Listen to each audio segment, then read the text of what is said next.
Hey everyone, my name is Rooster and welcome back to Mechabellum. In today's video, I want to highlight an old comp from way back when, which is going to be Scorpions and Stormcallers. It'll be up against Tom this time around. Now, having a look at my packs here, Sabertooth Specialist looks like a fine pack to play some aggro, but I was feeling to play a bit more defensive here and kind of go for the solid pack, which I believe is going to be... Okay, it is actually going to be Stormcallers here. I was going to mention Sledgehammers, but Stormcaller here kind of fine as well. Wanting to play some Marksman with that Specialist. Opponent is a Giant Spec and has a Steel Ball Crawler opener. Now, I was expecting him to go aggressive because that's usually what I expect when my opponent picks a Steel Ball pack. But yeah, it's actually going to turn out that he wants to simply play Standard and make good use out of that Giant Specialist of his. I will be positioning myself here in the middle. I've got the Hounds for potential chaff clear, and then Stormcallers to deal damage. Not the best opener, I would say. The problem with Hounds these days is that it's really quite hard to deal with those crawlers on round one. The fact that you need 2 shots tends to mean that, yeah, you really just can't deal with them, and especially when the opponent goes aggro, that can cause trouble. But, you know, we were prepared for it. I will get my Marksman on round 2, so if I had to deal with something aggressive, then I would be able to position the Marksman on that side. Maybe even play something like Assault Mode if required. Now, opponent here will actually take quite some time from the looks of it to position his units and then cycle through a bunch of the options to finally settle for, yeah, a very far back formation there with 5 crawlers start. And looks like we'll have to play a long-range fight. Now, the one thing is, my opponent doesn't have any chaff clear, so maybe I have a chance. I do only have 2 crawler packs, though, and, well, crawlers into crawlers can also just be plenty of chaff clear sometimes, especially if my Stormcallers don't hit their mark. We also have a bit of a Steel Ball split here, which isn't ideal, and yeah, you can see the Hounds are struggling to be able to take out all of the crawlers. And that means, I think, yep, you can see here, left side, crawlers getting in, Steel Balls getting under the gun line. And even though the right side is victorious, doesn't look like we'll quite manage to hit those final Steel Ball packs as they get to the tower, grab the debuff, and then move over to the right side of the board, where they will happily feast on my Storms and take out the remainder of the units. We do get a debuff, but it's going to be to no avail. This Hound is outmatched, outgunned, and yeah, sadly we will be losing here. Stormcaller being a little bit pesky there, running away as best it can, but that's all it'll be able to do. Round 2, we get our Marksman, and we also get a bunch of unit drops here with Fangs, Arclight, Phoenix, and Fire Badger. Now, Phoenix here tends to be the best option, I think, but I do have a Marksman, so I felt like maybe that wasn't required. Fire Badger doesn't sound too bad either, because I could simply use it to deal with the crawlers on one side, and honestly, its DPS this early on isn't too bad into low-level Steel Balls. Arclight is a fine pickup. I mean, honestly, you could pick everything here. Even Fangs are good, right? That's what my opponent goes for. Get those deployments in. Potentially even get, you know, 3 deployments of your own, and you've got a solid round. So it is going to be the Fangs after all. I think Arclight there, though, made a lot of sense too, because I am struggling with chaff clear a whole bunch. But we'll have to see what I decide to go for. I might just pick up some Arclights myself to be able to deal with the opponent's forces, because we were really struggling to deal with those crawlers right there. Going to sell. Okay, actually, going to invest into the Hounds instead. Don't mind that either.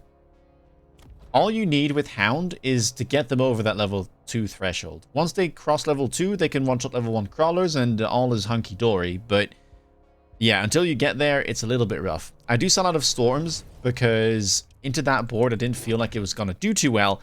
However, I wasn't expecting a round 2 Vulcan. And so now I'm kind of sad that I sold my Stormcallers. I think the best thing, what I should have done, was not go for the Fangs here and grab an Arclight or something. Because level 3 Arclight, honestly, has plenty of damage to even be able to get rid of Steel Balls. And it just sets up much, much nicer than something like the Hound here. Especially when I happen to have to face a Vulcan, because no matter what I do, 110 range is never going to be enough to compete with something like a Vulcan, which can get up to 135. I do run armor, but it's an expensive tech, and Scorch kind of negates it, so I doubt I'll be able to make use of that. For now, though, we managed to get in on the right side.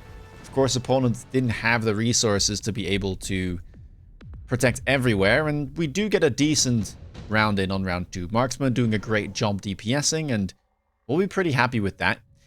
Now, round number 3, Efficient Giant Manufacturing shows up. That is a little bit scary, and yeah, my opponent does go for it, being that giant spec.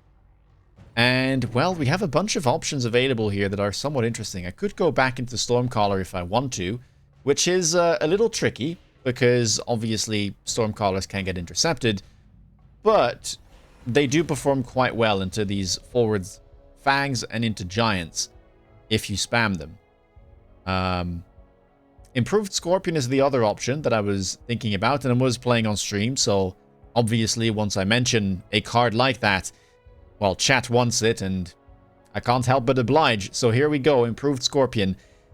It's not one of my favorite units. I mean, I like the design, I just don't play it very often because I think it struggles in a lot of scenarios, and I very, very, very rarely click Improved Scorpion. I think this might be like the second time that I've ever picked this card, but, you know, here we go. What does it get? It gets 10 range, which is quite important, and it gets 15% attack and HP, which is, you know, fine for the cost of 50, but don't really need the attack and HP in my opinion. Assault Scorpion would have been better. I think that would have allowed me to get into Siege immediately. This doesn't get that benefit of the reduced attack interval, but while it is relatively beefy, and it does pack a punch. So here we go. And let's see. Now, for those of you that don't know, Scorpion actually used to have more range. I think it used to have 115 or even 120. Or actually, never mind. I say that. I think it was 110. I think it was 110, yes, because a Melter was sitting at 115, and so there was only 5 meters of range. And, well, for a brief while, Scorpion was doing very, very, very well in the meta, and then it got a bunch of nerfs, including Siege Mode, which didn't use to decrease or increase the attack interval, but it was being played so much that, yeah, it got nerfed, and so now it doesn't see quite as much play. And the thing that you would pair it with is Stormcaller. And Stormcaller back then also had less counters. Mustang Intercept wasn't quite as powerful, and I think Incendiary back then also didn't have the downsides that got added later on. So you could stack Acid Siege Mode with Fire, and those two things do stack onto each other, so your Fire would deal massive amounts of damage, and it was kind of taking over the game. So eventually it got nerfed, but every now and then you do get a bit of a chance to try it out once more. Here we have a bunch of cards, and we did manage to win that round. So Scorpion there doing great, although it is still quite far away from being able to level. And round 4, we're simply going to opt to go for the shield airdrop. Advanced targeting system is, I mean, I think here not really necessary. I wasn't quite sure though what I wanted to play. I was thinking of Siege Mode, but at the same time, again, I didn't have Assault Mode, so I felt like it was a bit too tricky to click. And what you'll see me do instead, I believe, okay, nothing just yet. Instead, opponent already going into Melter, so Melter Vulcan will be the thing that we're up against. And yeah, he does have a significant range advantage now, as I picked up a second Scorpion. And just kind of trying to flesh out my chaff board. Not sure if this is correct. Might have been better to try and invest into the Scorpions or something, because my opponent does have the Vulcans. We'll just have to see how this goes. I did pick up a level on the Storm because it's doing really well on the right side, and having a level there could be annoying for my opponent. He might not want to buy an Interceptor, and at the same time, he kind of needs to respond to it because I've got a lot of good targets to hit. So round number 2 here, let's see. Scorpion and Hound sitting at the same range. It'd be ideal if this doesn't get insta-locked, because, well, if I lose the Scorpion, I kind of lose all my damage. Although left side, I do have a big marksman, so that might be able to help out. Right side will be going in. Stormcallers now should find their mark. A debuff would be really ideal, but looks like the Melter has finally locked onto my Scorpion. Does get a shot off onto the Vulcan, that's helpful. But can I keep my marksman alive? Doesn't seem to be the case, sadly. Although, with its dying breath, it takes down the Vulcan. I'm quite happy with that, and I still have the Storms to be able to shoot this Melter from range. And the Scorpion there will even survive. So another good round, and that'll send Tom down to 2,500 hit points. I'm not too unhappy about the situation right now. Subsidized Stormcaller makes another appearance. Mustang production line I'm not too happy with, because that's a great item for a giant player to start spawning some stuff. And the other cards I don't think are really worth playing here. I was still wondering whether I wanted to get back into Storm. And at this point I'm thinking, well, it might not be that bad of an idea to grab this card and start getting back into Storms a bit, because, well, my opponent has now bought 2 giants, and that just feels like it's really asking for the Storms to show up, right? A lot of big targets to hit, hard to miss, and yeah, we will pick up that card.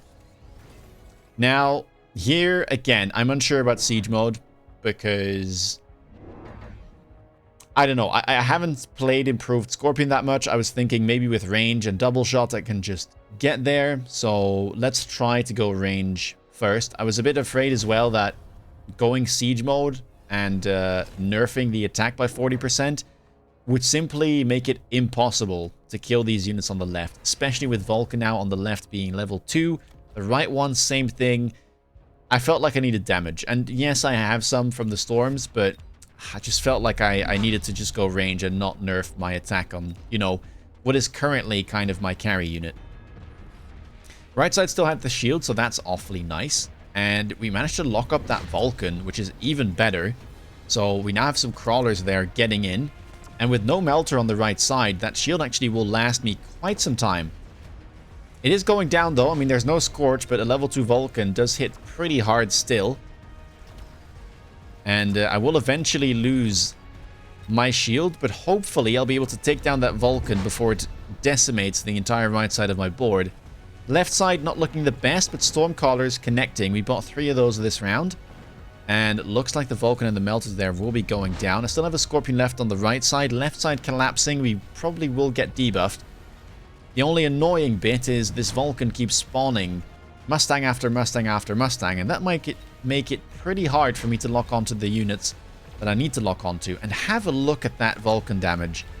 Just absolutely scorching my poor Scorpion there, doing the same to my Stormcallers, and even surviving to tell the tale. Yeah, that is not ideal. But we had some good rounds before, so I guess all is fair. Round number 6, we get more unit reinforcements.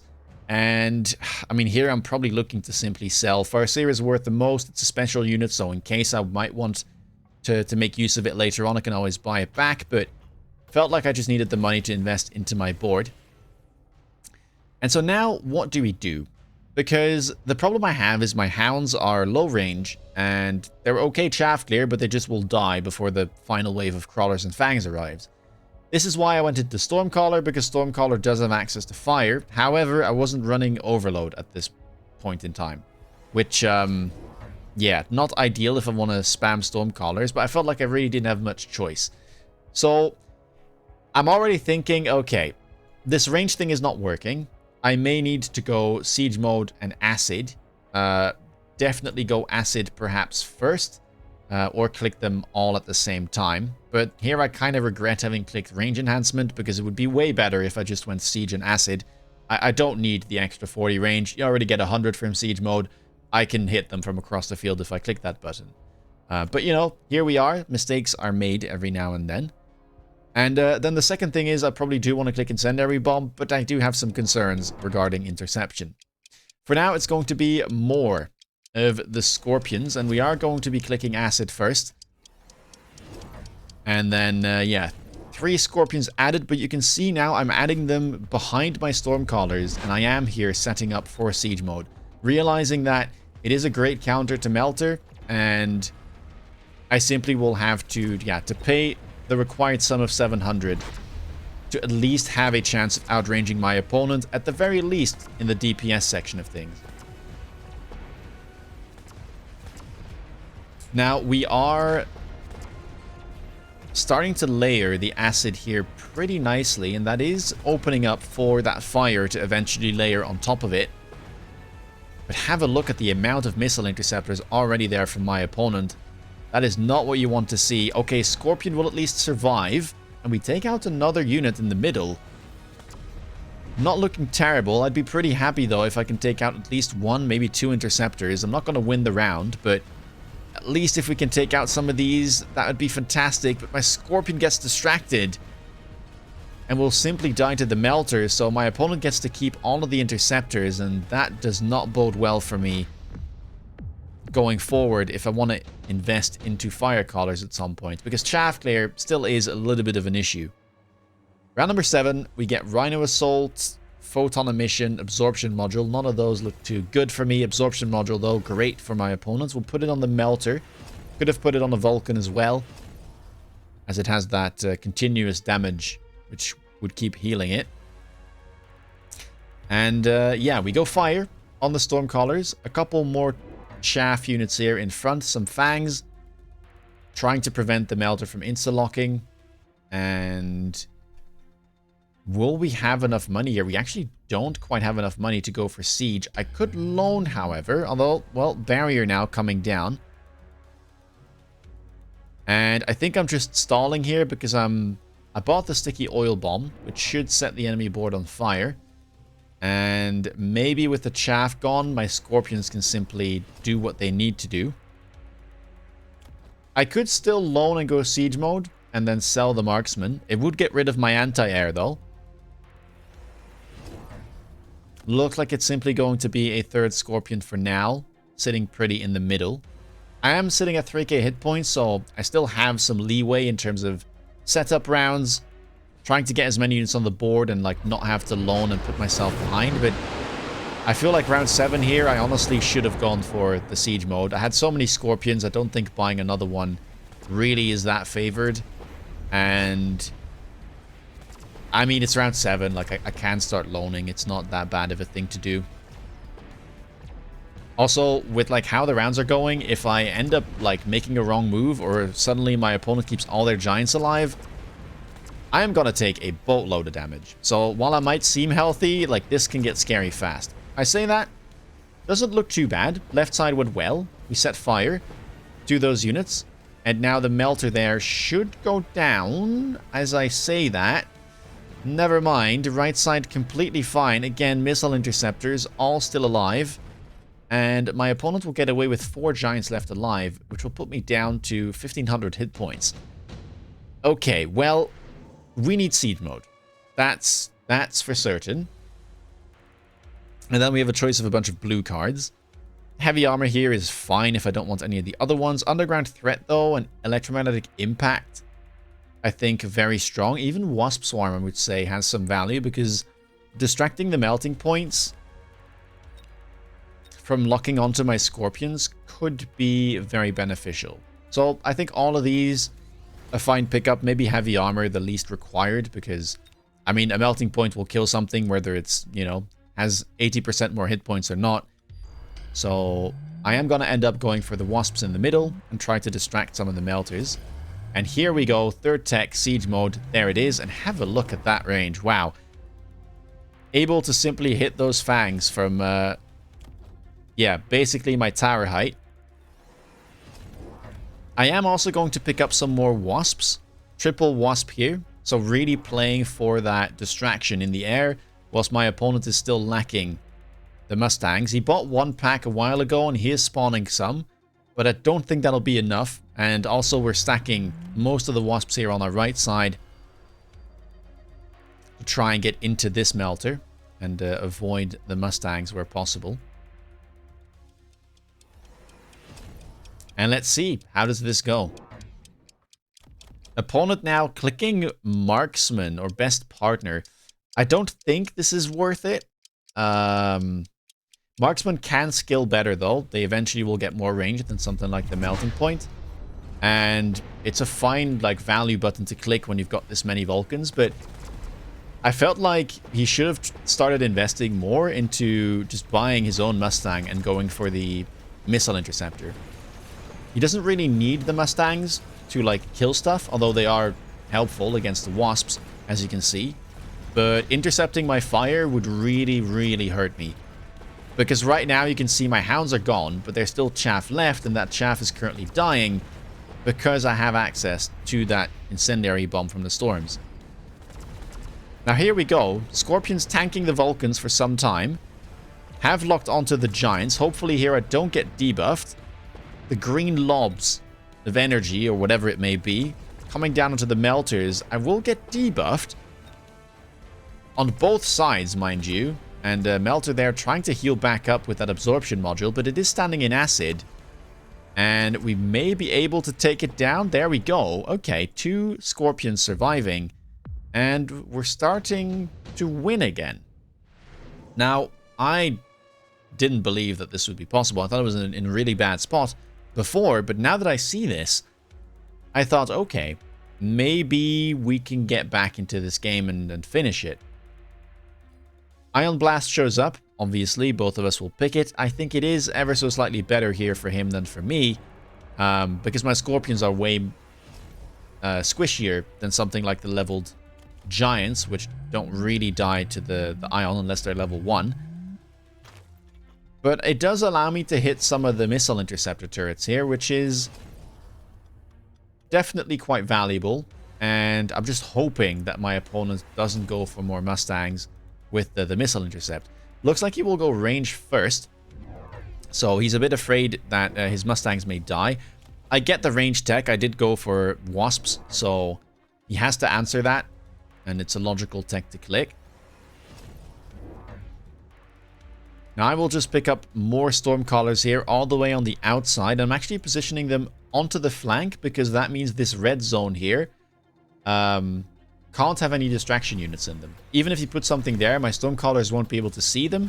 So it kind of limits the flanking options, right? Of course, you could still flank here in the back or all the way on the top, but it's a decent spot to put a Stormcaller if you want to.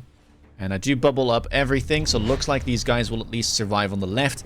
We'll still lose some of my Stormcallers and probably lose a Scorpion in the process as well. But my opponent forgot to shield everywhere. And that means he will actually lose one of his level 1 melters. As well as the missile interceptor turrets there on the right side. Now on the left, things are not looking as good. But you can see the fire doing a fantastic job right now of killing all of the units that are being produced by this Vulcan. And right side is winning. I will get debuffed. But this time around, again, this Vulcan sitting in fire, getting targeted by the acid. Looks like we might be able to get away with it. 2 Scorpions all the way on the outsides of the board, and that's rather annoying for these slow Giants to get towards. The lobs, though, right now, somewhat getting distracted by those Mustangs, and with the EMP on the melting point, my poor Scorpion will get debuffed. This guy is trying to do what it can, but I think he will get EMP'd. Yeah, there we go. This melting point also has the absorption module, so we won't quite be able to win the round, but overall, not terrible, as I was very scared of that Ion Blast when it showed up. Round number 10, and we get a whole bunch of unit drops. Now, I was thinking to myself, okay, what on earth do I need? I don't need Phoenixes, although actually I do need Phoenixes. I don't have anti-air apart from my Wasp, but I kind of forgot about that during the game. So Tom will be picking up Phoenixes here.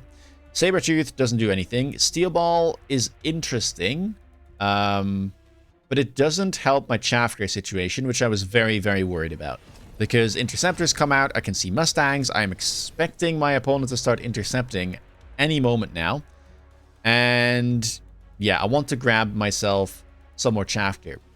At the same time, sledgehammers are quite good into melting points in terms of distracting them. They're not good into Vulcans, but they are decent into melting points.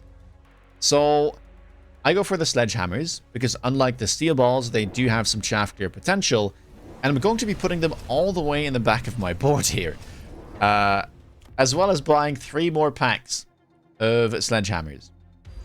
So yes, we now have 6, well 5, but I will buy another one after selling some unit of mine. Not quite sure which one, probably a hound or so. And yep, there we go. Sell another sledgehammer.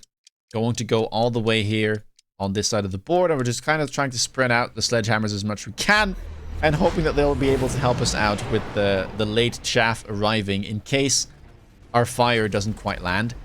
Fangs now being purchased with the shields from my opponent, but I have the fire, so it's not that big of a deal. Problem though, these phoenixes. I sold my marksman because I felt like I needed the money. At the same time, I also kind of forgot that I needed anti-air. There was a threat of that in the drop, and my wasps have now all died, so I can't shoot up.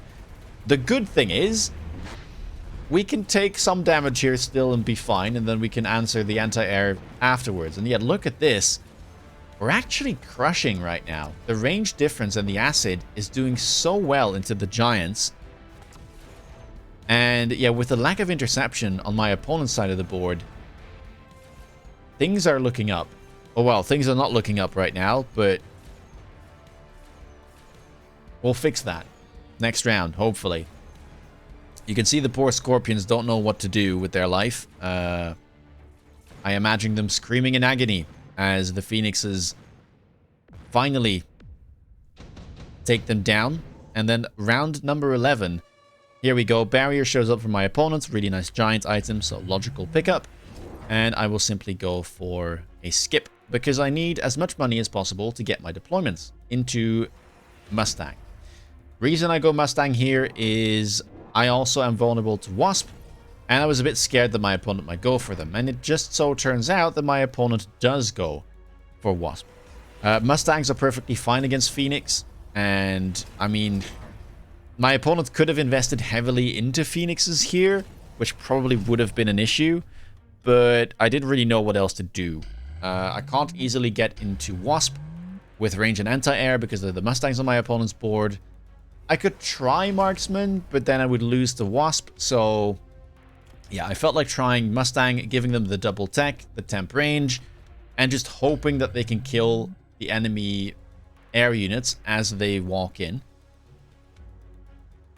And opponent here actually kind of overcommits into air from the looks of it. Goes triple blue Wasp range AA. I'm guessing that he was expecting me to go Phoenix or Wasp myself, but that's not what I do. So this looks promising. There is still no missile intercept on the Mustang, and my oil is back off cooldown, so maybe, just maybe here we have a chance. But I need my Mustangs to kill the enemy air units before they go down, because they will certainly go down. They get heavily outranged by the Scorpions, so eventually they will turn into chaff, just like everything else on my board. Let's have a look. Left side looking quite good. There are some Wasps left, but you can see us connecting with those Phoenixes now. And okay, I think we've gotten rid of basically all of the enemy air units. And with that, this backlines of Scorpion, there's no way they all die. Going to lock on to those melting points. Hopefully I don't burn all of my units. As we take out the final melter, that should be plenty to close out the game and take a win. So, really unconventional game, at least for me. Don't play Scorpions very often. I have actually had 2 Siege Mode games recently. The other one I made a video about as well, but I thought this was quite a crazy one. Improved Scorpion, did it help here? I'm not too sure. I don't think so. Assault mode would have been way better. I don't need the bonus range. I've got tons and tons, so the stats don't really matter. I've got acid, which kind of invalidates the 15% bonuses, so improved Scorpion didn't do too much, but turns out Siege Mode Scorpion is still quite good into these boards of heavy giants. I think my opponents should have tried to go interception at some point. I did pick up the sledgehammers to help out with chaff here, though, which looks quite funny, I would say. There were probably some moves as well where my opponents could go for a heavy Phoenix investment with like range, maybe even like quantum reassembly, and win another round. But yeah, we take the right move here with the Mustang trying to preempt Wasp, and it just so turns out that that's the play my opponent decided to go for. So a little fortunate, but it works out. Anyway, if you like this video, please leave a thumbs up. Let me know down below what you think of Siege Mode Scorpions or ultra late sledgehammers with chaff gear. Let me know. If you want to stay up to date with latest content, please consider subscribing. And if you want to see me play live, check me out on Twitch. With that being said, take care, guys, and see you in the next video. Bye-bye.